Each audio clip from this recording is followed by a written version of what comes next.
네, 방금 소개받은 이정현입니다. 만나 뵙게 돼서 반갑습니다. 네, 제목은 학생인권 실태조사고요. 앞에 연도가 붙어 있습니다. 연도는 2019년도에 했다는 거겠죠. 2018년도에도 했고요. 17년도에도 했고요. 네. 2010년도 학생인권 조례가 만들어진 이후로 경기도 교육청에서 인권을 계속 살펴보자 이런 조사를 통해 살펴보자고 해서 2011년부터 해마다 실시되어 왔던 조사입니다. 2016년부터 경기도 교육연구원으로 이제 이 조사가 이제 넘어오면서 2016년, 17년, 18년, 19년 총 4번째 조사를 실시했고요. 뒤에 이제 말씀드리겠지만 이 4번의 조사가 어떤 변화 과정을 보이는지 또 간단히 소개드리도록 하겠습니다. 저는 이정현이고요. 그리고 5명이 같이 연구를 수행했습니다. 이런 순서대로 말씀드리도록 하겠습니다. 먼저 조사에 대한 개요를 좀 말씀드리면 좀 전에 말씀드렸지만 경기도 교육 인권 조례, 그러니까 경기도 학생인권 조례에 근거한 조사입니다. 조례에 명확하게 매해 11월이라고 시기까지 정해져 있는데요. 매해 이제 학생들의 인권 실태를 파악해라. 그래서 인권에 대해서 그 과정을 살피고 더 도움을 줄 것들, 정책으로 만들어낼 것들을 이제 정리해라. 라고 이제 조례에 명시가 되어 있습니다. 인권 조례 기반에서 학교 현장에 그 조례에 대한 내용들이 얼마나 구현되고 있는지, 학생들의 인권의 상황이 얼마나 나아지고 있는지 이런 것들을 살펴볼 조사 도구를 만들고 조사를 통해서 이런 자료들을 파악해 나가는 것이 이제 이 연구의 필요성이고요.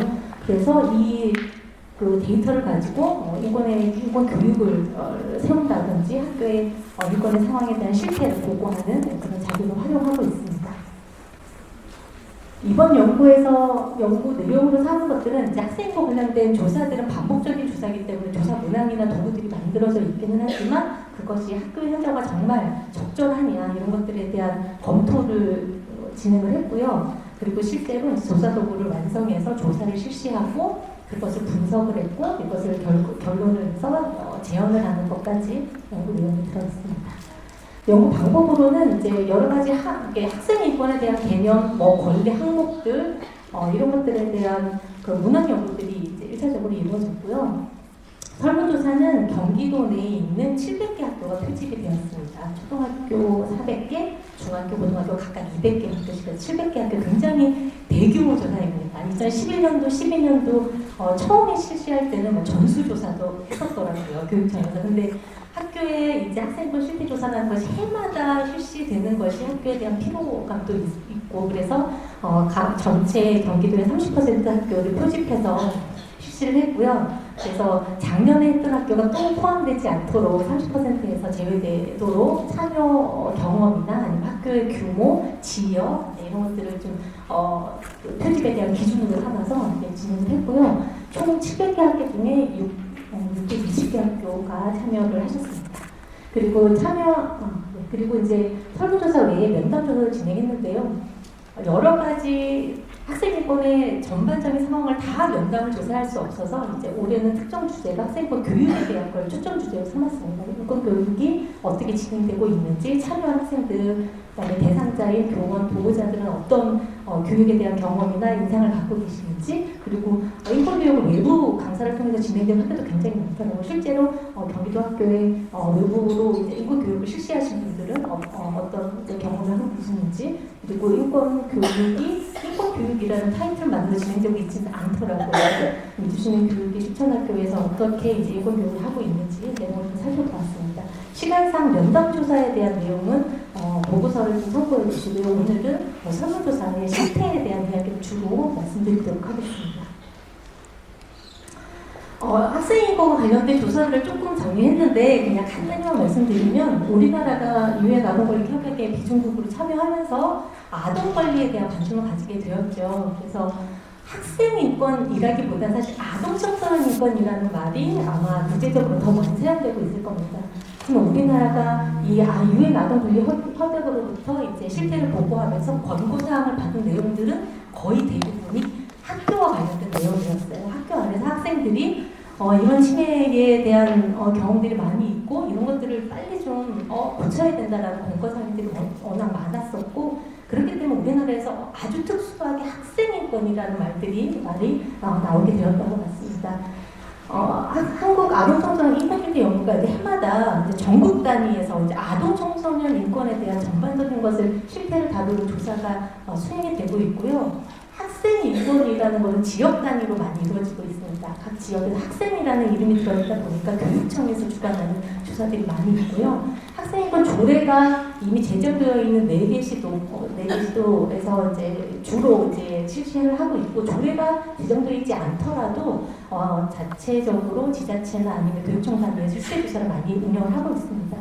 저희도 이제 교육지자체 운영이 되고 있다 보니까 실태조사의 내용들이 완전 동일하지는 않습니다. 우리가 국가교육과정을 통해서 인권의 학생들의 모습이 다 비슷한 것 같아도 각 지자체마다 인권을 바라보는 약간의 접근이나 아니면 정책에 대한 방향이나 이런 것도 조금씩 다를 수 있기 때문에 조사 도구에 대한 문항들이 완전히 동일하지는 않지만 그래도 그 학교 이제 교육청에서 추구하고 있는 방향이나 내용들을 좀 충분하게 담아서 실태조사를 하고 있는 여러 지역들이 있다라는 걸 말씀드렸고 여기에 들어있는 이제 조사 도구들을 많이 검토해서 경기도에서 혹시 사용할 만한 반영할 만한 것들을 이제 검토했습니다. 조사 앞에 말씀드렸듯이 이제 700개 학교를 대상을 했고요. 참여한 학생 수는 총 한 14,239명이 이제 선출을 했고요. 초등학생이 가장 많습니다. 예. 초중고 각 한 개 학년에 한 개 학급씩을 이제 부탁을 드렸는데 한 4,000여 명 정도 참여를 했고요. 보호자 교원은 한 8,500, 600여 여 분인지 이제 조사에 참여해 주셨습니다. 조사 항목은 인권이라고 이야기하면 정말 굉장히 많습니다. 인권 조례를 혹시 보신 분들이 계실지 모르겠지만 인권 조례 안에는 여러 가지 권리 항목들이 있거든요. 그 모든 것들이 다 문항화되어 있기 때문에 학생들 설문 문항만 해도 한 80개가 넘고요. 보호자도 한 40문항 정도, 그 다음에 선생님께 교원이 응답하신 문항은 한 60문항 정도 됩니다. 그래서 저희는 이제 이걸 온라인으로 하지 못하고 종이 설문조사를 통해서 하고 있는데요. 실태조사라고 한다 그러면은 처벌받고 있지 않습니까? 권리를 보장받고 있습니까? 이렇게 인식을 놓는 것은 실태가 아니다라고 해서 보장을 받지 못하고 있는 학교 안에서의 상황을 문항으로 설명을 하는 거죠.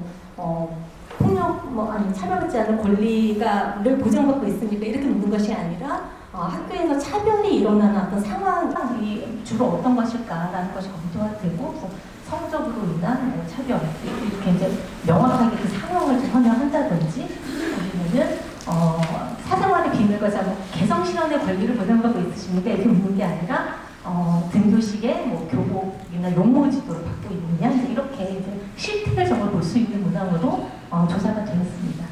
모든 그 80문항을 다 발표드리기는 어려울 것 같고요. 중요한 것만 좀 말씀을 드리도록 하겠습니다. 그건 분석에 대한 팁인데 나중에 그냥 보고서를 참고해 주셔도 될 것 같습니다.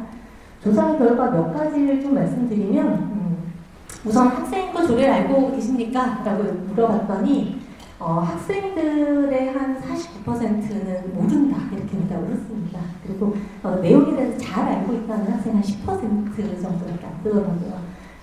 반면에 선생님들은 굉장히 잘 알고 계세요. 내용도 잘 알고 있다라고 하시는 분이 80%가 넘었고요.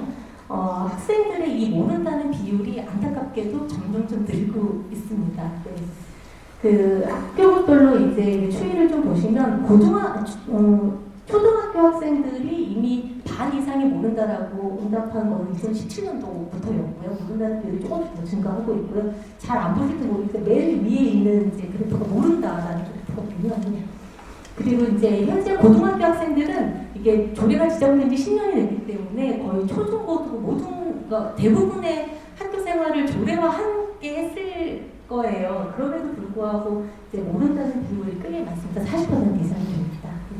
이런 추이를 좀 보이고 있는데 아무래도 인권조례가 처음 제정됐을 때 굉장히 인지도가 높았어요. 그래서 인권 조례에 대한 어떤 언론의 어떤 대대적 이런 것도 많았고 사실 그런 것들의 한계가 좀 드러나는 것이 아닌가. 이 조례를 학교 안에서 정말 여러 가지 학교 행정에서의 정말 논의들을 통해서 이것이 계속 알려지고 계속 이제 안정화되는 것이 아니라 처음 시작할 때 언론의 대대적인 홍보 정도로만으로 그치다 보니까 이 인지율이 점점 떨어지고 있는 것은 아닌가 이런 생각이 좀 들고요.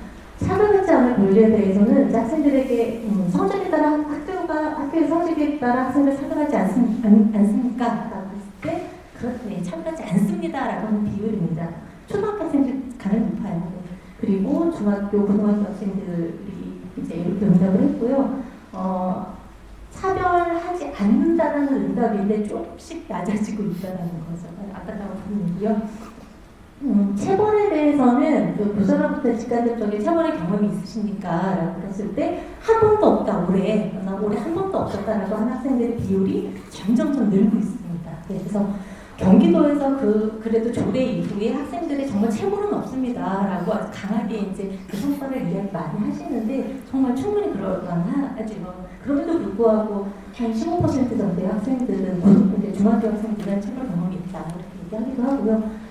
그리고 교사로부터의 언어 폭력도 마찬가지로 중고등학생들은 점점 한 번도 없다라는 비율이 늘고 있다는 거 살펴볼 수 있었고요. 그리고 등교할 때 교문에서 교복지도, 영어지도 하느냐라고 할 때 지도한다라고 하는 학생들이 중고등학교 한 80% 정도였고요. 추이는 거의 비슷한 경향을 보이고 있었습니다.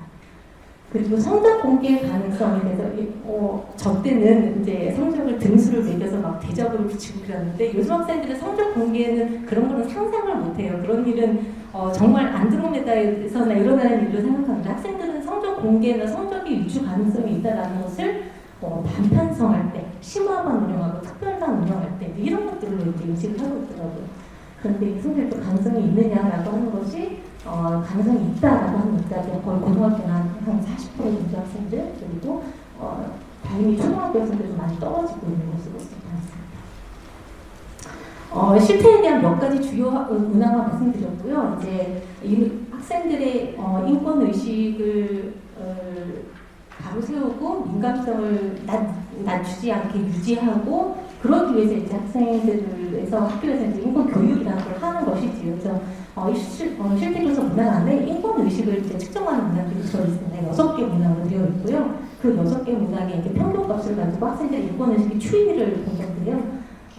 점점점 올라가고 있습니다. 이게 1점부터 4점까지의 이제 척도에서 4점이 가장 고점인데 3점 중반대 정도의 값으로 나타내면서 뇌를 계속 올라가고 있고 그러니까 실태조사를 계속 추이 분석을 하다 보면 초등학교 학생들이 참 역동적이다. 아까 초등학교 학생 문화 연구도 하셨지만 초등학교 학생들의 어떤 값이 굉장히 참 다이나믹하다라는 걸 많이 느낄 수 있는데 저희 작년에 사실 2018년도에 초등학교 학생이 엄청 인권의식이 떨어져서 저희 굉장히 고민이 많았거든요. 이걸 어떻게 해석해야 될까 근데 2018년도에는 이제 난민에 대한 문제들 이런 것들이 많으면서 그런 것들이 좀 영향을 받지 않았나 이렇게 생각을 했는데요. 올해 다행히 굉장히 많이 또 올라갔더라고요. 그래서 이제 굉장히 높아지고 있더라 하는 거 말씀드릴 수 있겠고요.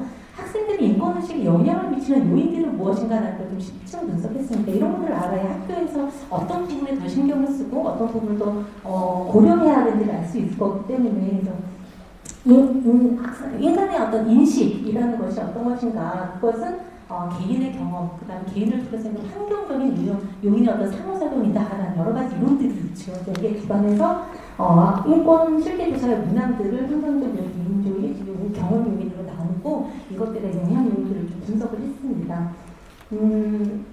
보고서에 이제 다양하게 이제 분석에 대한 결과값들이 있는데 그냥 결과 하나 말씀드리면 학생들의 인권의식에 긍정적 영향을 미치는 것은 개인의 어떤 차별과 체벌의 경험보다는 나를 둘러싼 환경에 대한 인식이 더 컸습니다. 좀 더 구체적으로 말씀드리면 우리 학교가 정말 학생들의 참여를 보장하고 있는지 내가 침해나 차별을 받은 경험보다 그런 것이 훨씬 더 큰 영향을 미치는 것도 긍정적인 영향을 미치는 것도 나타났거든요. 그래서 우리 학교가 학교에 대한 만족도, 학생들이 우리 학교를 어떻게 생각하고 있는지, 그리고 우리 학교가 학생들의 참여를 보장하고 있는지, 학생의 활동을 얼마나 지원하고 있는지, 이런 것들이 학생들의 인권의식에 더 큰 영향을 미치더라라고 하는 거죠.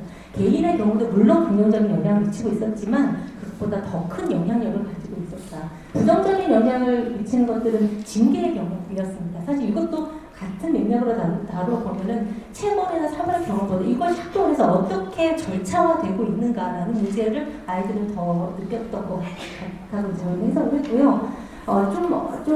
이건 왜 그럴까라고 했는데 학생들에게 이제 뭐 피켓팅을 하거나 온라인에 자신의 의견을 게시하거나 아니면 이제 거리에 이제 집회 같은 데 참여하거나 이런 걸 해본 적 경험이 있습니까? 라고 했더니 그거는 오히려 이 인권식이 이제 부정적인 영향을 미치는 것으로 나타나서 거기서의 경험이 도대체 어땠길래 이랬을까? 이건 좀 깊이 좀 더 추가적인 연구나 이런 걸 했으면 좋겠다 이런 생각이 들더라고요. 오히려 성별로 나눴을 때 여학생에게 오히려 더 부정적인 영향이 더 많이 미쳐서 그런 어떤 뭔가 제재의 경험이 있는 것인지 이제 이런 것들이 좀 살펴볼 필요가 있지 않나 이런 생각이 들었습니다.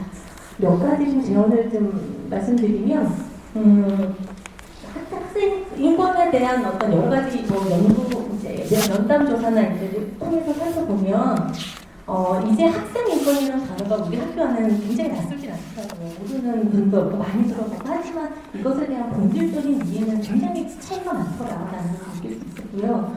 학생들은 그냥 맞지 않는 거 아닙니까? 라든지 내 맘대로 해도 되는 거, 내가 하고 싶은 거 마음대로 해도 되는 거 이렇게 이해하고 있기도 하고요. 선생님들 경우에는 때리지 않으면 되죠. 라든지 이제 이렇게 단편적인 이해는 오해와 갈등을 만들어낼 가능성이 있다 이렇게 보이고 아까도 말씀드렸지만 이제 인권의 침해에 대한 어떤 그 과정이나 처리하는 어떤 학교 안의 분위기가 학생들이 어떤 영향을 미치는가라는 것이 이제 결과로 나온 것처럼 이것을 학생 인권을 학교 안에서 어떻게 학교 자체가 어떤 인권 친화적인 어떤 문화나 분위기를 만드는데 더 노력을 해야 되겠다.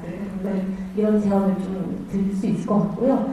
학생인권 교육이 사실 작년 연구의 초점이었는데 많이 이제 발표를 못 드렸지만 학생인권 교육이 지금은 이제 의무교육에서 한 학기 2시간씩 하게 되어 있습니다. 학생들의 참여가 점점 떨어지고 있어서 이것들이 형식적인 어떤 교육이 되어서는 안 되겠다라고 하는 거. 그리고 학생들은 이것이 그냥 일회성, 행사성 교육이 아니라 나의 삶이고 나의 그 생활에 있는 것들이다. 이런 것들을 좀 다뤄줬으면 좋겠다라는 것들도 많았고요. 그리고 인권교육이 그냥 학교 안에서 자체적으로 이루어지는 경우들이 많은데 어떤 목표를 설정하고 하느냐에 따라서 굉장히 내용이나 방법들이 다양하게 될 수 있는데 그런 것들에 대한 체계화가 좀 필요하니까 그래서 도대체 이 인권교육의 인권의식을 인권에 대한 것을 알려주는 것이 목표냐 네 아니면은 침해를 좀 침해 사례를 없애는 게 목표냐 아니면 이런 목표를 좀 제대로 설정하고 거기에 맞는 방법과 내용을 구성하는 것이 좋겠다 그리고 정명을 시키는 것이 좋겠다 그리고 학생들이 학교에서만 사는 것이 아니기 때문에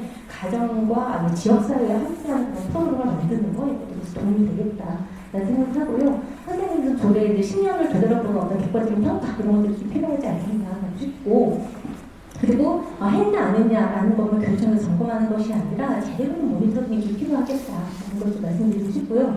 그리고 이제 학폭위가 이제 여러 가지 제도적인 어떤 법적으로 이제 달라지면서 학교에서 학생인권 교육위원회 예전에 선도위원회라고 불렸었던 이런 것들에 대한 역할을 굉장히 요구하고 있더라고요. 여기서 좀 어떻게 좀 다뤄지는 것이 좋지 않겠냐는 게 있어서 그런 것도 필요할 것 같고 그리고 선생님들은 6년차, 8년차 되신 선생님들을 인터뷰를 해보면은 인권 조례가 만들어지고 난 이후에 이제 임용되신 분인데 교육교육청 그런 걸 한 번도 안 내준 적이 없고 나는 그런 것들을 몰랐다 이런 말씀을 하셔서 오히려 이제 임용 과정이나 아니면 이제 병원 양성 기관에서 일어난 여러 가지 이제 좀 그러니까 사건들을 좀 경각심을 가지고 이렇게 받아들여야 되지 않은가 이런 말씀을 드리는 것으로 마치겠습니다.